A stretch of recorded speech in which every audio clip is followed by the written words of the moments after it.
तो हेलो दोस्तों, तो कैसे हैं आप लोग। आई होप अच्छे होंगे। चलिए शुरू करते हैं आज के सेशन को।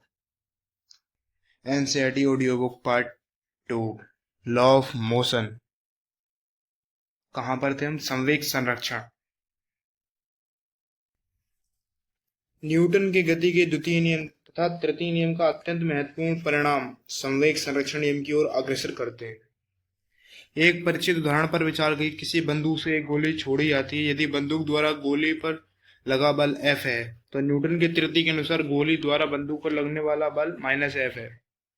दोनों बल समान समय अंतराल डेल्टा टी तक कार्य करते हैं। द्वितीय नियम के अनुसार गोली का संवेग परिवर्तन F डेल्टा टी है तथा बंदूक का संवेग परिवर्तन -F डेल्टा टी है। चूंकि आरंभ में दोनों विराम में है, अतः संवेग परिवर्तन अंतिम संवेग के बराबर है। इस प्रकार यदि छोड़ने के पश्चात गोली का संवेग pb है तथा बंदूक का प्रतिक्षेप संवेग pg है, तो pg is equal to -pb, अर्थात pg plus pb is equal to 0, अर्थात गोली बंदूक निकाय का कुल संवेग संरक्षित रहता है।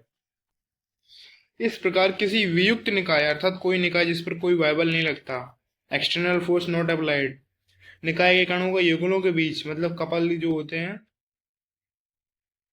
पारस्परिक बल व्यष्टिगणों में संवेग परिवर्तन कर सकते हैं, परंतु चूंकि प्रत्येक युगल के लिए पारस्परिक बल समान विपरीत है, संवेग परिवर्तन युगलों में निरस्त हो जाते हैं तथा कुल संवेग अपरिवर्तित रहता है। इस तथ्य को संवेग संरक्षण नियम कहते हैं। इस नियम के अनुसार अन्योन्य क्रिया करने वाले कणों किसी वियुक्त निकाय का कुल संवेग संरक्षित रहता है।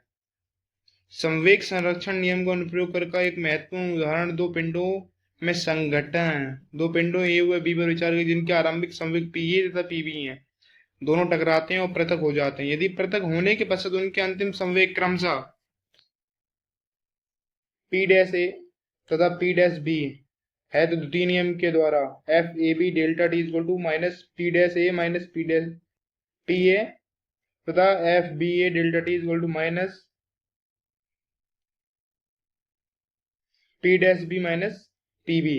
यहाँ हमने दोनों बलों के लिए समान समय अंतराल डेल्टा टी लिया है, जो वह समय है जिसमें दोनों पिंड संपर्क में रहते हैं। चूंकि F A B equal to minus F B A तृतीय नियम द्वारा P dash A minus P A equal to minus P dash B minus P B, अर्थात P A P dash A plus P dash B equal to P A plus P B, जो ये दर्शाता है कि वियुक्त निकाय ए plus B का कुल अंतिम संवेग उसके आरंभिक संवेग के बराबर है। ध्यान रहे कि ये नियम दोनों प्रकार के संघट्टों प्रत्यास्थ तथा अप्रत्यास्थ पर लागू होता है। प्रत्यास्थ संघट्ट में दूसरी शर्त है कि निकाय की कुल आरंभिक गतिज ऊर्जा निकाय की कुल अंतिम गतिज ऊर्जा के बराबर होती है। किसी कण की साम्यावस्था यांत्रिकी में यानी मैकेनिक्स में किसी कण की साम्यावस्था को उल्लेख उन स्थितियों के लिए किया जाता है जिनमें कण पर नेट वायबल शून्य मतलब जो नेट एक्सटर्नल फोर्स है जो 0 होनी चाहिए। प्रथम नियम के अनुसार इसका यह अर्थ है कि ये तो या तो कण विराम में है या एक समान गति में है। यदि किसी कण पर दो बल F1 तथा F2 कार्यरत हैं, तो साम्यावस्था के लिए आवश्यक है कि F1 equal to minus F2, अर्थात कण पर कार्यरत दोनों बल समान विपरीत होने चाहिए। तीन संगामी बलों F1 F2 तथा F3 के अधीन साम्यावस्था के लिए तीनों बलों का सदिश योग शून्य होना चाहिए। F1 plus F2 plus F3 equal to 0। दूसरे शब्दों में बलों के समांतर चतुर्भुज नियम द्वारा प्राप्त किन्हीं दो बलों मान लीजिए F1 तथा F2 का परिणाम तीसरे बल F3 के समान एवं विपरीत होना चाहिए। चित्र के अनुसार साम्यावस्था में तीनों बलों को किसी त्रिभुज के भुजाओं जिस पर चक्रीय क्रम में सदिश तीर बने हों द्वारा निरूपित किया जा सकता है। इस परिणाम का व्यापकीकरण बलों की किसी भी संख्या के लिए किया जा सकता है। आरोपित बल F1 F2 F3 dot dot dot Fn के कई के अधीन कोई कण साम्यावस्था में होगा यदि उन बलों को n भुजाओं के बंद चक्रीय बहुभुज की भुजाओं द्वारा निरूपित किया जा सके। F1x plus F2x plus F3x equal to 0, F1y plus F2y plus F3y equal to 0, F1z plus F2z plus F3z equal to 0। ठीक है, जहां पर F1x F1y तथा F1z क्रमशः F1 के x y तथा z दिशा में कंपोनेंट यानी घटक हैं उसके। अगर ध्यान दीजिए, उत्तर ना तो डोरी जिसका द्रव्यमान निगण्यमान ना की लंबाई पर निर्भर करता है। ये है, यहाँ तक तो हो गया। इसके बाद है यांत्रिकी में सामान्य बल। यांत्रिकी में हमारा सामना कई प्रकार के बलों से होता है। वास्तव में गुरुत्वाकर्षण बल सर्वव्यापक है, यूनिवर्सल है। पृथ्वी पर स्थित सभी वस्तुएं पृथ्वी के गुरुत्व बल का अनुभव करती हैं। गुरुत्वाकर्षण बल आकाशीय पिंडों की गतियों को नियंत्रित करता है। गुरुत्वाकर्षण बल किसी दूरी पर बिना मध्यवर्ती माध्यम का कार्य कर सकता है, मतलब कोई मीडियम नहीं चाहिए उसको। यांत्रिकी में यानी मैकेनिक्स में जनरली आने वाले सभी बल संपर्क बल हैं, कांटेक्ट फोर्स है। जैसा कि नाम से संकेत मिलता है, किसी पिंड पर संपर्क बल किसी अन्य पिंड, ठोस अथवा तरल के संपर्क द्वारा उत्पन्न होता है, जबकि कोई पिंड संपर्क में होते हैं। उदाहरणार्थ, मेज पर रखी कोई पुस्तक, छड़ों, कब्जेदार अन्य प्रकार के आधारों से संबद्ध दृढ़ पिंडों का कोई निकाय। तब वहां तृतीय नियम को संतुष्ट करने वाले पिंडों को प्रत्येक युगल के पारस्परिक संपर्क बल होते हैं। संपर्क पृष्ठों के अभिलंब संपर्क बल के घटक को अभिलंब बल अथवा अभिलंब प्रतिक्रिया कहते हैं, जो उसके विपरीत लगती है।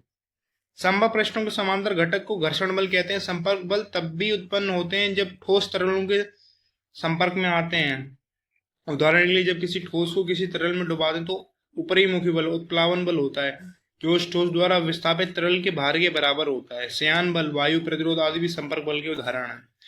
दो सामान्य बल, कमानी तथा डोरी में तनाव है। जब किसी कमानी किसी वायु बल द्वारा संपीड़ित अथवा विस्तारित किया जाता है, तब एक प्रत्यानयन बल उत्पन्न होता है। जो यह बल प्रायः संपीड़न अथवा दैर्घ्य वृद्धि के अनुक्रमानुपाती होता है। छोटे विस्थापनों के लिए कमानी बल F को F = kx द्वारा व्यक्त किया जाता है। यहाँ x विस्थापन है तथा k को कमानी स्थिरांक या बल स्थिरांक कहते हैं। ऋणात्मक चिन्ह ये दर्शाता है कि बल अतानित अवस्था से विस्थापन के विपरीत है। बिल्कुल। किसी अवितान्य डोरी के लिए बल नियतांक बहुत अधिक होता है। किसी डोरी के प्रत्यानयन बल को तनाव कहते हैं। परंपरा के अनुसार समस्त डोरी के अनुदेश एक समान तनाव T मान लेते हैं। नगण्य सहती की डोरी के लिए डोरी का प्रत्येक भाग पर समान तनाव मानने की परंपरा सही है। परंपरा अर्थात एक पैटर्न जो पिछले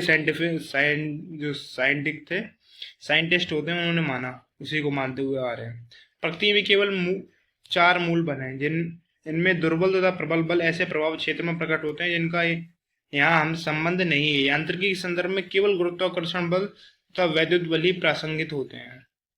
यांत्रिकी विभिन्न संपर्क बल जिनका हमने अभी वर्णन किया, मूल रूप से वैद्युत बलों से ही उत्पन्न होते हैं। ये बात आश्चर्यजनक प्रतीत हो सकती है, क्योंकि यांत्रिकी में हम अनावेशित तथा अचुंबकीय पिंडों पर चर्चा कर रहे हैं, परंतु सूक्ष्म स्तर पर, माइक्रो लेवल पर, सभी पिंड आवेशित अवयवियों, नाभिकों तथा इलेक्ट्रॉनों से मिलकर बने हैं तथा आणविक संघट्टों, प्रतिघातों तथा पिंडों पर प्रत्यक्षता आदि कारण उत्पन्न विभिन्न संपर्क बलों की खोजबीन से ज्ञात होता है कि अंततः ये विभिन्न पिंडों के आवेशित अवयवों के बीच वैद्युत बल ही है।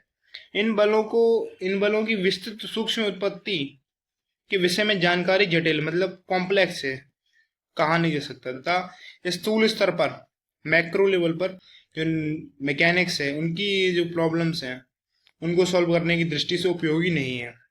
यही कारण है कि उन्हें विभिन्न प्रकार के बलों के रूप माना जाता है तथा उनके अभिलाक्षणिक गुणों का आनुभविक निर्धारण किया जाता है। अनुभव हो रहा है उतना ही निर्धारण कर रहा है, मतलब वो चीज है कि नहीं उसके ऊपर वैलिडेशन नहीं है, ये केवल अनुभव के आधार पर बता रहे हैं। घर्षण, फ्रिक्शन। आइए फिर से क्षैतिज मेज पर रखें, एम संहति के पिंड वाले उदाहरण पर विचार करें। गुरुत्व बल mg के मेज पर अविलंब बल n निरस्त कर देता है। अब मानिए कि पिंड पर कोई वायु बल, एक्सटर्नल फोर्स, क्षैतिजता आरोपित किया जाता है। अनुभव से हमें ये ज्ञात है कि परिणाम में छोटा बल आरोपित करने पर पिंड को गतिशील करने में अपर्याप्त हो सकता है। ओके, परंतु यदि अब आरोपित बल ही पिंड पर लगा एकमात्र वायु बल है, तो बल परिणाम में चाहे कितना भी छोटा क्यों ना हो, पिंड को F/m त्वरण से गतिशील होना चाहिए। स्पष्ट है कि अगर पिंड विराम में है तो पिंड पर कोई अन्य वायु बल क्षैतिज दिशा में कार्य करने लगा है, जो आरोपित बल F का विरोध करता है। फलस्वरूप पिंड पर जो एक्सटर्नल फोर्स है वो शून्य हो जाती है। ये विरोधी बल Fs है, जो मेज के संपर्क में पिंड के पृष्ठ के समांतर लगता है। घर्षण बल अथवा केवल घर्षण कहलाता है। यहाँ पादाक्षर S को स्थैतिक घर्षण के लिए प्रयोग किया जाता है। स्थैतिक मतलब कह सकते हैं स्टैटिक फ्रिक्शन के लिए प्रयोग किया, ताकि हम इसकी गति घर्षण F के काइनेटिक फ्रिक्शन, जिसके विषय में बाद में विचार करेंगे, से भिन्न पहचान कर सके। ध्यान दीजिए, स्थैतिक घर्षण का अपना कोई अस्तित्व नहीं होता जब तक कि कोई बाह्य बल आरोपित ना हो। जब तक कि कोई बाह्य बल आरोपित नहीं, तो उसका कोई अपना पहचान नहीं है कोई भी। तब तक स्थैतिक घर्षण भी नहीं होता। जब तक कोई बाह्य बल आरोपित नहीं होता तब तक स्थैतिक घर्षण भी नहीं होता। जिस क्षण कोई बल आरोपित होता है उसी क्षण घर्षण बल भी लगने लगता है। पिंड को विराम में रखते हुए जब आरोपित बल F बढ़ता है तो आरोपित बल के समान एवं विपरीत दिशा में रहते हुए Fs भी एक सीमा तक बढ़ता है। इसे स्थैतिक घर्षण कहते हैं। स्थैतिक घर्षण समुपस्थिति गति का विरोध करता है। समुपस्थिति गति के तात्पर्य ऐसी गति से जो तभी होगी जब, परंतु वास्तव में होती नहीं है, किसी आरोपित बल के अंतर्गत घर्षण अनुपस्थित हो। अब हम उनमें से ये जानते हैं कि जैसा आरोपित बल एक निश्चित सीमा से बढ़ता है तो पिंड की गति आरंभ कर देता है। प्रयोगों द्वारा यह पाया गया कि स्थैतिक घर्षण का सीमांत मान Fs मैक्सिमम संपर्क पृष्ठ के क्षेत्रफल पर निर्भर नहीं करता था। अभिलंब बल n के साथ लगभग इस प्रकार परिवर्तित हुआ। Fs maximum equal to mu S n, या म्यूस अनुपातिकता स्थिरांक जो केवल संपर्क पृष्ठों के युगलों की प्रकृति पर ही निर्भर करता है। इस स्थिरांक को म्यू एस के स्थैतिक घर्षण गुणांक कहते हैं। स्थैतिक घर्षण नियम को इस प्रकार लिखा जा सकता है, Fs ग्रेटर देन है म्यू एस एन। यदि आरोपित बल F का मान Fs मैक्सिमम से अधिक हो जाता है, स्मॉल Fs मैक्सिमम से अधिक हो जाता है, तो पिंड पर पृष्ठ सरकना आरंभ कर देता है। प्रयोगों द्वारा यह पाया गया कि जब आपेक्ष गति आरंभ हो जाती है तब घर्षण बल अधिकतम स्थैतिक घर्षण बल यानी Fs मैक्सिमम से कम हो जाता है। वह घर्षण बल जो दो संपर्क पृष्ठों के बीच आपेक्ष गति का विरोध करता है, गतिज अथवा संपर्क सर्पी घर्षण कहलाता है। गतिज अथवा सर्पी घर्षण कहलाता है और इसे F के द्वारा निर्दिष्ट किया जाता है। जिस स्थैतिक घर्षण की भांति गतिज घर्षण भी संपर्क पृष्ठों के क्षेत्रफल पर निर्भर नहीं करता। साथ ही ये आपेक्ष गति के वेग पर भी लगभग निर्भर नहीं करता। ये एक नियम है जो स्थैतिक घर्षण के लिए नियम के समरूप है को संतुष्ट करता है। F के इक्वल टू म्यू के एन, यहाँ म्यू के गतिज घर्षण गुणांक है जो केवल पृष्ठों के युगल की प्रकृति पर निर्भर करता है। जैसा कि ऊपर वर्णन किया जा चुका है, प्रयोग ये दर्शाते हैं कि म्यू के म्यू एस से कम होता है। जब आपेक्ष गति आरंभ हो जाती है तो द्वितीय नियम के अनुसार गतिमान पिंड का त्वरण F माइनस स्मॉल f के डिवाइड बाई m होता है। एक समान वेग से गतिमान पिंड के लिए capital F equal to small f के, यदि पिंड के आरोपित बल को हटा ले तो उसका त्वरण माइनस f के डिवाइड बाई m होता है और अंतिमता पिंड रुक जाता है। ऊपर वर्णन की घर्षण के नियमों को मूल नियमों की उस श्रेणी में नहीं माना जाता जिसमें गुरुत्वाकर्षण, वैद्युत तथा चुंबकीय बलों को माना जाता है। यह आनुभाविक संबंध है, मतलब कि इन्होंने ये अनुभव करके एक रिलेशन निकाला है जो केवल सीमित प्रभाव क्षेत्रों में ही सन्निकटता सही है। मतलब अप्रोक्सीमेटली एक लिमिटेशन तक ही ये वैलिड है, उसके बाद इनवैलिड हो जाएगा। फिर भी ये नियम यांत्रिकी में व्यावहारिक प्रक्रियाओं में बहुत लाभप्रद है। मतलब न्यूटन मैकेनिक्स में जो चलता है जनरली, जो प्रिंसिपल है, जो लॉ है, वो है, फिर भी बहुत लाभप्रद है। इस प्रकार जब दो पिंड संपर्क में होते हैं तब प्रत्येक पिंड अन्य पिंड के द्वारा संपर्क बल का अनुभव करता है। परिभाषा के अनुसार घर्षण बल संपर्क बल का संपर्क पृष्ठों के समांतर घटक होता है जो दो पृष्ठों के बीच समुपस्थित व वास्तविक आपेक्ष गति का विरोध करता है। ध्यान दीजिए, घर्षण बल गति का नहीं वन आपेक्ष गति का विरोध करता है। त्वरित गति से गतिमान रेलगाड़ी की किसी डिब्बे में रखे बॉक्स पर विचार कीजिए। यदि बॉक्स रेलगाड़ी के आपेक्ष स्थिर है तो वास्तव में वह रेलगाड़ी के साथ त्वरित हो रहा है। कौन सा बल है जो बॉक्स को त्वरित कर रहा है? स्पष्ट है कि क्षैतिज दिशा में एक कल्पनीय बल है, वह है घर्षण बल। यदि कोई घर्षण नहीं है तो रेलगाड़ी के डिब्बे का फर्श तो आगे की ओर सरकेगा तथा जड़त्व के कारण बॉक्स अपने आरंभिक स्थिति पर ही रहेगा तथा रेलगाड़ी के डिब्बे पिछली दीवार से टकराएंगे। इस समय उपस्थित आपेक्ष गति का स्थैतिक घर्षण Fs द्वारा विरोध किया जाता है। यहाँ स्थैतिक घर्षण बॉक्स की रेलगाड़ी के आपेक्ष स्थित रखते हुए रेलगाड़ी की समान त्वरण प्रदान करता है। चलते हैं अब नेक्स्ट विषय में।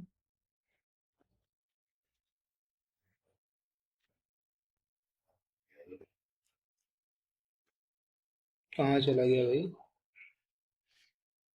करता है अब आगे है लोटनिक घर्षण सिद्धांत रूप से क्षैतिज समतल पर एक वलय रिंग के समान वस्तु अथवा गोल गेंद जैसे पिंड जो बिना सर के केवल लोटन यानी लुढ़क रहा है, किसी प्रकार कोई घर्षण बल नहीं लगेगा। लोटनिक गति करते किसी पिंड का हर क्षण समतुलता पिंड के बीच केवल एक ही संपर्क बिंदु होता है तथा यदि कोई सर्कल नहीं है तो उसे तात्क्षणिक संपर्क बिंदु में समतल की अपेक्षित गति नहीं होती। इस आदर्श स्थिति में गतिज अथवा स्थैतिक घर्षण शून्य होता है तथा पिंड की एक समान वेग से निरंतर लोटनिक गति करते रहना चाहिए। हम जानते हैं कि व्यवहार में ऐसा नहीं होगा तथा गति में कुछ न कुछ अवरोध लोटनिक घर्षण अवश्य रहता है, अर्थात पिंड को निरंतर लोटनिक गति करती रहने के लिए उसको कुछ बल लगाने की आवश्यकता होती है, मतलब एक्सटर्नल फोर्स उसको चाहिए, लगातार उसको उसी गति में रहना है। तो समान भार के पिंड के लिए लोटनिक घर्षण सदैव ही सर्पी अथवा स्थैतिक घर्षण की तुलना में बहुत कम, यहाँ तक कि परिमाण की 2 अथवा 3 कोटि तक का होता है। यही कारण है कि मानव सभ्यता के इतिहास में भारी बोझों के परिवहन के लिए पहिए की खोज को एक बड़ा मील का पत्थर बनाया गया। लोटनिक घर्षण का उद्गम जटिल है, मतलब इसका जो उत्पत्ति है वो कॉम्प्लेक्स है। ये स्थैतिक यद्यपि ये स्थैतिक यानी स्टैटिक तथा सर्पी घर्षण यानी काइनेटिक फ्रिक्शन के उद्गम से कुछ भिन्न है, मतलब उनकी जो अपीयरेंस है, मतलब कैसे उत्पन्न हुए, उससे कुछ डिफरेंट है। ये लोटनिक गति के समय संपर्क पृष्ठों के क्षण मात्र के लिए विरूपण होता है तथा इसके फलस्वरूप पिंड का कुछ परिमित क्षेत्रफल कोई बिंदु लोटनिक गति के समय पृष्ठ के संपर्क में होता है। इसका नेट प्रभाव ये होता है कि संपर्क बलों का एक घटक पृष्ठ की समांतर प्रकट होता है जो गति का अवरोध करता है। हम प्रायः घर्षण के एक अवांछनीय बल मानते हैं। बहुत सी स्थितियों में जैसे किसी मशीन जिसमें विभिन्न कल पुर्जे गति करते हैं में घर्षण ऋणात्मक भूमिका होती है। यह आपेक्ष गतियों का विरोध करती है जिसके फलस्वरूप ऊष्मा आदि के रूप में ऊर्जा क्षय होती है। मशीनों में स्नैहिक गतिज ऊर्जा को कम करने का एक साधन होता है। घर्षण को कम करने का अन्य उपाय मशीन के 2 गतिशील भागों के बीच बॉल बेयरिंग लगाना। चित्र क्योंकि 2 संपर्क पृष्ठों तथा बॉल बेयरिंग के बीच लोटनिक घर्षण बहुत कम होता है, अर्थात ऊर्जा क्षय घट जाता है। सापेक्ष गति करते 2 ठोस पृष्ठों के बीच वायु की पतली परत बनाए रखकर भी प्रभावी ढंग से घर्षण को घटाया जा सकता है। तथापि बहुत सी व्यवहारिक स्थितियों में घर्षण अत्यंत आवश्यक होता है। गतिज घर्षण में ऊर्जा क्षय होती है, फिर भी अपेक्षित गति को शीघ्र समाप्त करने में इसकी महत्वपूर्ण भूमिका है। मशीन तथा यंत्रों में ब्रेक की भांति इसका उपयोग किया जाता है। इसी प्रकार स्थैतिक घर्षण भी हमारे दैनिक जीवन में अत्यंत महत्वपूर्ण है। हम घर्षण के कारण ही फर्श पर चल पाते हैं। अत्यधिक फिसलन वाली सड़क पर कार को चला पाना असंभव होता है। किसी साधारण सड़क पर टायरों और सड़क के बीच घर्षण पहिए की घूर्णी गति को लोटनिक गति के रूप में रूपांतरित करके कार को त्वरित करने के लिए आवश्यक वायु बल प्रदान करते हैं। अब है वृत्तीय गति, सर्कुलर मोशन। अध्याय 3 में हम देखा कि आयत त्रिज्या किसी वृत्त में एक समान चाल v से गतिमान किसी पिंड का त्वरण v² r के केंद्र की ओर निर्दिष्ट होता है। तो 3 एम्पीयर से इस त्वरण का प्रदान करने वाला बल Fc = mv²/r, जहां m पिंड की संहति है, संहति अर्थात भार भी कह सकते हैं उसको। केंद्रीय निर्दिष्ट इस बल को अभिकेंद्र बल कहते हैं। डोरी की सहायता से वृत्त में घूर्णन करने वाले पत्थर को डोरी में तनाव अभिकेंद्र बल प्रदान करता है। सूर्य के चारों ओर किसी ग्रह की गति के लिए आवश्यक अभिकेंद्र बल सूर्य के कारण उस ग्रह पर लगे गुरुत्वाकर्षण से मिलता है। किसी क्षैतिज सड़क पर कार को वृत्तीय मोड़ लेने के लिए आवश्यक अभिकेंद्र बल घर्षण बल प्रदान करता है। किसी सपाट सड़क तथा किसी ढालू सड़क पर कार की सर्कुलर मोशन यानी वृत्तीय गति, वर्तुल गति ने लिखा है, वर्तुल गति के नियम को रोचक उदाहरण है। समतल सड़क पर कार गति, कार पर 3 बल और कार का भार mg, अभिलंब प्रतिक्रिया n, घर्षण बल F। क्योंकि यहाँ ऊर्ध्वाधर दिशा में कोई त्वरण नहीं है था n - mg = 0 n = mg। Vartul गति के लिए सर्कुलर मोशन के आवश्यक अभिकेंद्र बल सड़क के पृष्ठ के अनुदेश है। ये बल कार के टायरों तथा सड़क के पृष्ठ के बीच पृष्ठ के अनुदिश संपर्क बल के घटक जो परिभाषा के अनुसार घर्षण बल ही है द्वारा प्रदान किया जाना चाहिए। ध्यान दीजिए यहाँ स्थैतिक घर्षण ही अभिकेंद्र त्वरण प्रदान करता है। स्थैतिक घर्षण की अनुपस्थिति में वृत्त से दूर जाती गतिमान कार की समुपस्थिति गति का विरोध करता है। समीकरण 4.14 तथा 4.16 से हमें प्राप्त होता है F small F greater than mu S N is equal to M we square divide by R. तो V square greater than mu S capital R capital N divide by M is equal to mu S R G, क्योंकि N is equal to M G. ये संबंध कार्य की संहति पर निर्भर नहीं करता। इससे यह प्रदर्शित होता है कि म्यू एस तथा आर के किसी दिए हुए मान के लिए कार की वर्तुल गति सर्कुलर मोशन की कोई संभावित अधिकतम चाल होती है, मैक्सिमम वेलोसिटी होती है, जिससे इस प्रकार व्यक्त किया जाता है v maximum is equal to mu S R g. ढालू सड़क पर कार की गति, यदि सड़क ढालू है तो हम कार की सर्कुलर मोशन गति में घर्षण को योगदान को घटा सकते हैं, क्योंकि यहाँ फिर ऊर्ध्वाधर दिशा में कोई त्वरण नहीं है, इसलिए नेट बल शून्य होगा था n cos theta is equal to M g plus f sin theta तथा एन तथा एम घटकों द्वारा अभिकेंद्र बल प्राप्त किया जाता है n sin theta plus f cos theta is equal to m b square divide by r. यहाँ पहले की भांति f greater than mu S n, v maximum के लिए हम f is equal to mu S n लेते हैं। समीकरण 4.19 4.19 ए तथा 4.19 बी को लिखा जा सकता है n cos theta is equal to M g plus mu S n sin theta n sin theta plus mu S n cos theta is equal to M we square divide by r. अतः समीकरण 4.20 a से n is equal to M g divide by cos theta minus mu S sign theta. समीकरण 4.20 b से n का मान रखने पर m g sin theta plus mu S cos theta divide by cos theta minus mu S sign theta, तो हो जाएगा M we square maximum divide by capital R, या V maximum is equal to capital R small G into mu S plus tan theta divide by 1 minus mu S tan theta.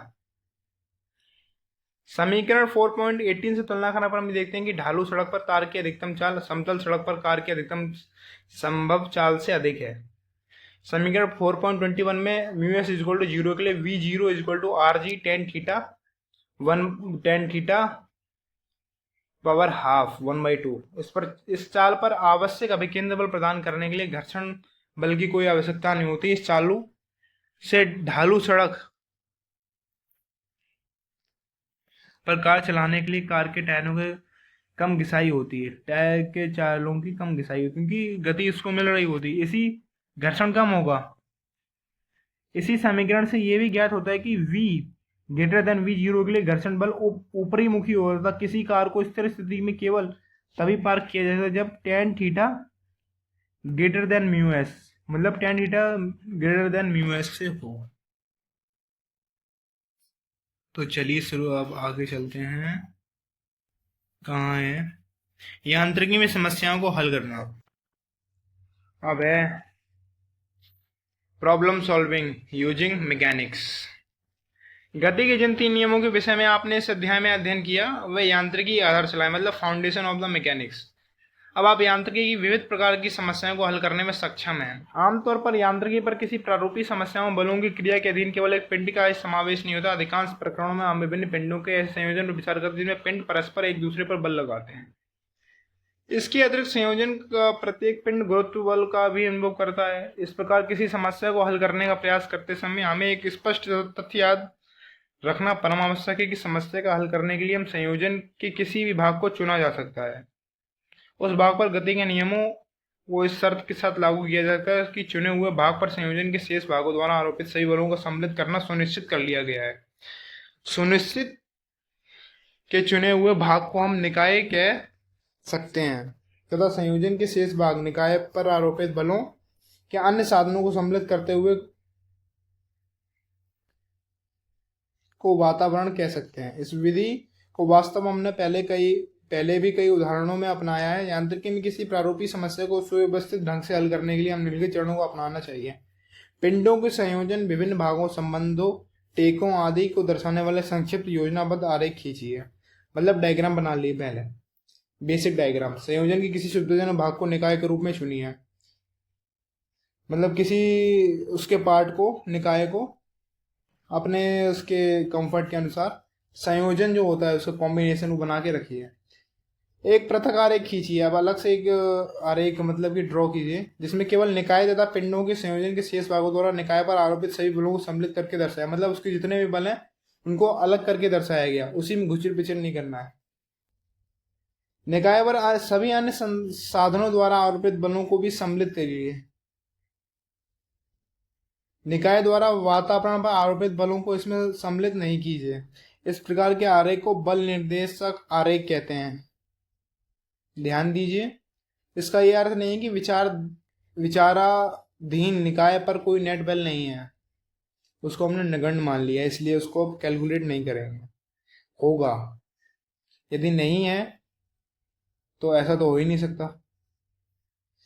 किसी बल निर्देशक आरेख में बलों से संबंधित केवल वही सूचनाएं, बलों के परिमाण तथा दिशाएं सम्मिलित किए जो या तो आपकी दी गई हैं अथवा जो निर्विवादावाद, मतलब कि जिनमें कोई वो नहीं है, क्या कह सकते हैं, एक्सेप्शन नहीं है, प्योर हैं, निश्चित हैं।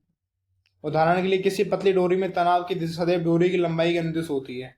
बिल्कुल, शेष उन सभी को अज्ञात माना जाना चाहिए जो जिन्हें गति के नियमों के अनुप्रयोगों द्वारा ज्ञात किया जाना है। यदि आवश्यक हो तो संयोजन की किसी अन्य निकाय के लिए भी यही विधि अपनाइए। ऐसा करने के लिए न्यूटन का तृतीय नियम प्रयोग कीजिए, अर्थात यदि ए के बल निर्देशक आरेख बी के कारण ए पर बल एफ द्वारा दर्शाया गया है, तो बी के बल निर्देशक आरेख में ए कारण बी पर बल को एफ माइनस एफ द्वारा दर्शाया जाना चाहिए। निम्नलिखित उदाहरण में उपरोक्त विधि का स्पष्टीकरण किया गया है। ठीक है, ये इसका उदाहरण दिए रखा है इन्होंने, कैसे आरेख बनाना। इन्होंने पहले तो एक अलग ब्लॉक बना रखा है, ड्रॉ कर दिया, उसके अलग से बनाया है जिसपे उन्होंने अपने बल एक्सटर्नल फोर्स कौन कौन सी क्या फोर्स रखे वो दिखाया है। ठीक है, अब चलते हैं।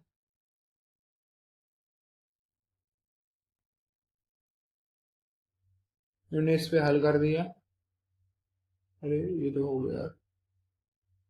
अब है एक क्रिया प्रतिक्रिया युगल, ये भी इसी का नियम है क्या? A B